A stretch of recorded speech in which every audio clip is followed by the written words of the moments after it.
Bienvenue à ce journal. Des individus armés ont attaqué dans la nuit d'hier à aujourd'hui un poste de douane à Batié dans le sud-ouest. Un douanier a perdu la vie au cours des échanges de tirs. L'identité des assaillants serait toujours inconnue. Fidèles téléspectateurs, bonsoir. Je suis ravie de vous retrouver aujourd'hui encore pour cette session d'information. Plus de 200 milliards de francs CFA, c'est à cette hauteur que la Banque mondiale compte accompagner le Burkina Faso.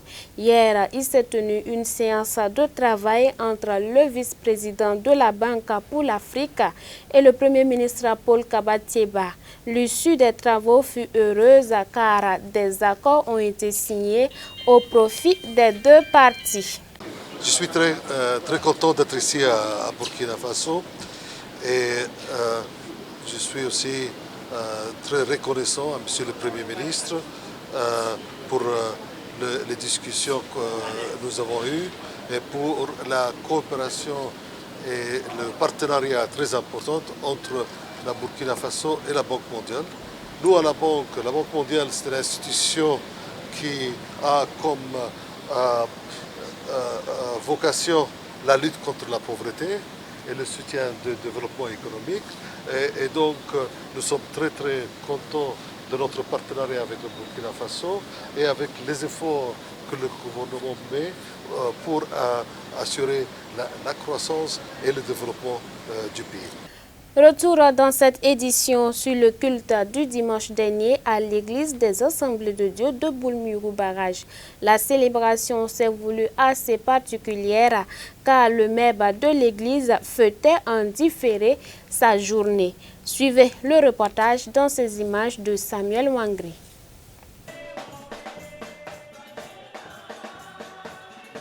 Comme le dimanche 5 août dernier, à l'église des Assemblées de Dieu du Château, le bureau national du MEP a fait son entrée à l'église des Assemblées de Dieu de Boulmurou Barrage ce dimanche 19 août.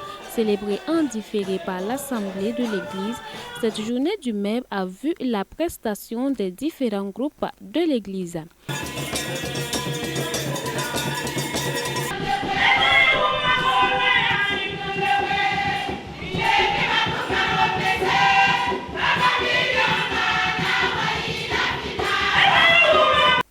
Romains le chapitre 13 au verset 11, c'est le thème principal de la journée. Subdivisé en 3 points, l'orateur a d'abord expliqué ce que c'est que le temps et pourquoi la parole de Dieu annonce que la fin des temps est proche. Le second point fut le réveil. L'Église doit retrouver son premier amour pour le Seigneur et son œuvre. Le message a été conclu en son point 3 où l'orateur a invité le peuple au dépouillement des œuvres mortes. Le dépouillement fait mal, a-t-il précisé, mais une fois terminé, le résultat est glorieux. Des églises qui soutiennent ce mouvement des hommes des églises des Assemblées de Dieu du Burkina Faso, l'assemblée de cette église avec à sa tête son pasteur y sont comptés. D'ailleurs, il a même saisi l'occasion pour inviter les hommes à faire plus pour l'œuvre du Seigneur. Mon message pour le maire national, c'est que je les invite à être de vrais hommes de Dieu, d'arrêter de se calomnier et de se haïr. Les gens sont ensemble, mais leurs cœurs sont en contradiction. Que les gens s'unissent pour l'œuvre du Seigneur. La délégation du maire national conduite par son président apprécie l'œuvre déjà abattue par les hommes de cette église et les invite au réveil spirituel. Nous les hommes, nous devons réfléchir, nous devons savoir que nous avançons. Nous devons être plus sages, nous devons effectivement donner un bon exemple à d'autres personnes. Et ça veut dire qu'il faut maintenant qu'on se réveille. L'enfantillage et autres là, ça, nous devons laisser ça de côté. Et si on ne faisait pas du bien hier, à partir d'aujourd'hui, on doit commencer à faire du bien, nous devons commencer à réfléchir et surtout l'œuvre de Dieu. Chaque personne doit tout faire pour honorer Dieu par ses actes, dans beaucoup de choses. Nous devons honorer Dieu. Il ne faut pas que ce soit en parole seulement. Nos actes même doivent en tout cas dire que nous honorons Dieu. Déjà, l'actualité hors de chez nous. 2 hommes du premier cercle de Donald Trump, président américain, ont été accusés, l'un pour fraude bancaire fiscale et l'autre pour acte laissant percevoir sa moralité douteuse. 2 juridictions, 2 affaires distinctes et le même verdict quasi simultané. 2 hommes du premier cercle de Donald Trump ont été reconnus coupables à Alexandria et New York la nuit dernière. Un coup dur pour le chef de la Maison-Blanche, peut-être bien le moment charnière de sa présidence, à en croire certains. Paul Manafort, ancien chef de la campagne électorale de Donald Trump en 2016, sulfureux lobbyiste, a donc été reconnu coupable de fraude bancaire et fiscale. Tout un symbole lorsqu'on sait que ce procès, on le doit au travail du procureur spécial Robert Mueller, qui enquête sur l'ingérence de la Russie dans la campagne de 2016. En déplacement en Virginie occidentale, Donald Trump a tenté de prendre ses distances avec l'affaire Manafort. Je ne suis pas impliqué, mais je me sens très triste. Cela n'a rien à voir avec l'ingérence de la Russie. Cela a commencé par la collusion russe et cela n'a rien à voir. C'est une chasse aux sorcières, une honte. En revanche, aucun commentaire du président Trump sur l'autre affaire, celle qui pour le coup l'implique directement. Son ancien avocat personnel, Michael Cohen, avait plaidé coupable. Il reconnaît avoir versé de l'argent à 2 femmes, 2 maîtresses de Trump, en échange de leur silence. Et cela à la demande de Donald Trump, alors candidat à la Maison-Blanche. Un délit dont pourrait avoir à répondre le chef des États-Unis. Pour ces crimes, Michael Cohen encourt jusqu'à 65 ans de prison. Toujours des informations en lien avec le pays de l'oncle Sam afin d'éviter les polémiques à l'approche des élections présidentielles aux États-Unis. Facebook vient de fermer plus de 600 pages. Pour lutter contre les fake news, Facebook vient de fermer plus de 600 pages, comptes et groupes. À l'approche des élections législatives de novembre aux États-Unis, pas question pour le réseau social d'être une nouvelle fois accusé de ne pas en faire assez, comme en 2016, durant la présidentielle. Selon les agences de renseignement américains, des opérateurs russes s'étaient alors servis de Facebook pour tenter d'influer sur l'élection de Donald Trump. Sur son blog, le groupe de Mark Zuckerberg indique avoir mis fin à des opérations de manipulation de grande envergure en provenance d'Iran et de Russie.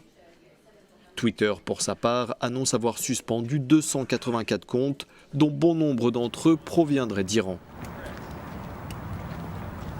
Cette vague de fermeture de comptes sur les réseaux sociaux intervient au lendemain des révélations de Microsoft.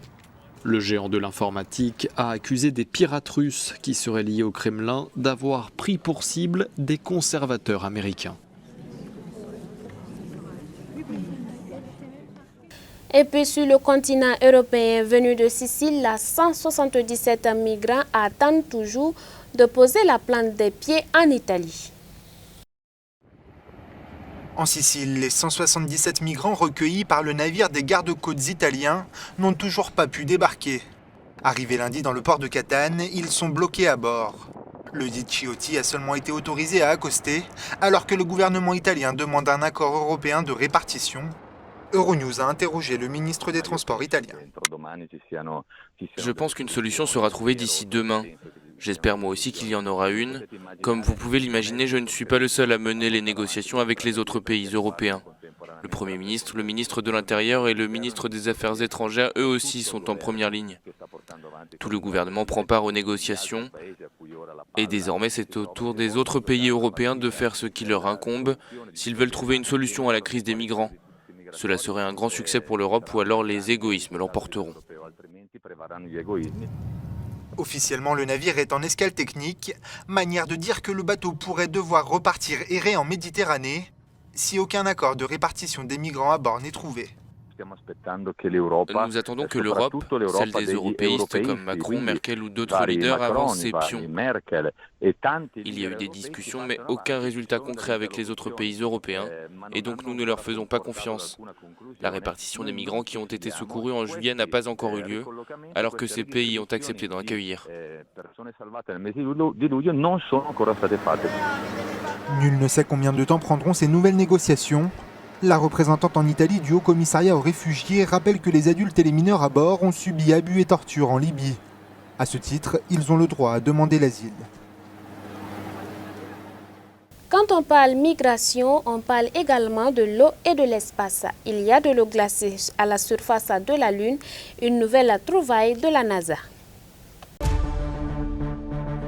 De l'eau dans le sous-sol de la Lune, ce n'est pas nouveau. En revanche, à la surface, des chercheurs de la NASA viennent d'en avoir la preuve irréfutable. Il y a bien de l'eau glacée à la surface de notre satellite naturel, au pôle nord et sud, là où les rayons du Soleil ne pénètrent pas. Pour la NASA, cette nouvelle ressource à exploiter signifie que les futures expéditions d'exploration, voire de séjour sur la Lune, seront potentiellement plus faciles. Rappelons-nous toujours du premier verset de la Bible. Au commencement, Dieu créa le ciel et la terre.